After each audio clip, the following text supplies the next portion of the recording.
Hi, ladies and gentlemen. Let's continue with Chapter 5. Till now, we studied the first IMIs, which is the gold standard system. From this video, we'll begin to study the Bretton Woods system. In this part, we'll explore the creation and content of the Bretton Woods system. Bretton Woods system was implemented from 1944 to 1971. After World War II, the economic strength of countries had been changed.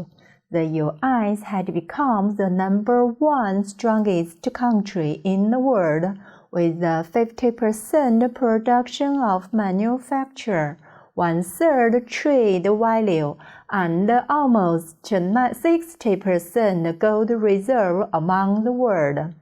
While the oldest capitalism country, the UK, has declined as a world power. In July 1944, representatives of 44 countries met in the city of Bretton Woods, New Hampshire. Even as the war continued, statesmen in the Allied countries were looking ahead to the economic needs of the post-war world. About what kind of international monetary system should be set up after the World War II, the American plan and the British plan were discussed at the conference. And finally, because the #1 position that the U.S. had, the American plan, which stresses the benefits of the United States, won out. A post-war international U.S. dollar-based monetary system was established since then.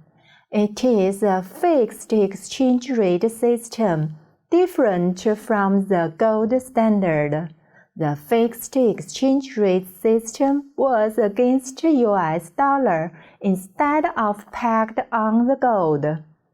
Two organizations of IMF and the World Bank were created.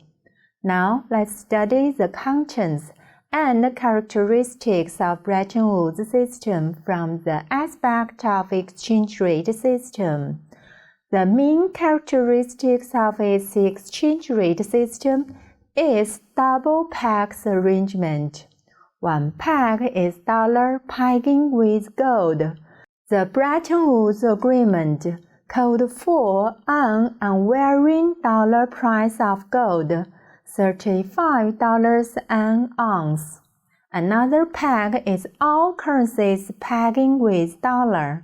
Member countries are required to establish and maintain their currency's exchange rates against U.S. dollar within 1% around the parity. From the aspect of reserve currency and reserve assets, under Bretton Woods system, U.S. dollar was the main international currency and the unique reserve currency. Bretton Woods system was actually conducting dollar-gold standard. Member countries had their official international reserves largely in the form of gold or dollar assets. At the same time, member countries had the right to sell dollars to the Central Bank of the U.S., the Federal Reserve, for gold at the official price. From the aspect of BP adjustment mechanisms, Bretton Woods system stipulated different BP adjustment mechanisms for BP deficit countries and surplus countries. For BP deficit countries, there were two adjustment mechanisms. For short-term temporary imbalance, the deficit country could resolve with credit funds provided by IMF. For fundamental imbalance, the deficit country were permitted to adjust the exchange rate parity. For BP surplus countries, the so-called scarce currency clause was enacted. Scarce currency clause stipulated that when a country's BP was in continual surplus and at the same time the inventory of the country's currency in IMF decreased below 75% of its position, then the currency would be announced as scarce currency.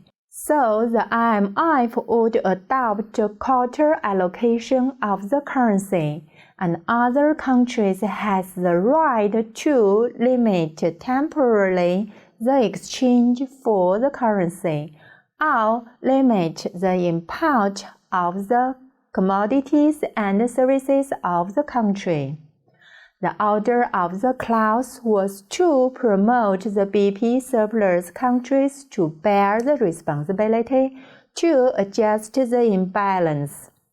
However, the binding function of the scarce currency clause for the BP surplus countries was very limited.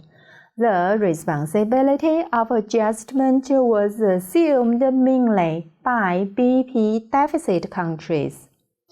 In this video, we studied the creation and content of the Bretton Woods system. Thank you.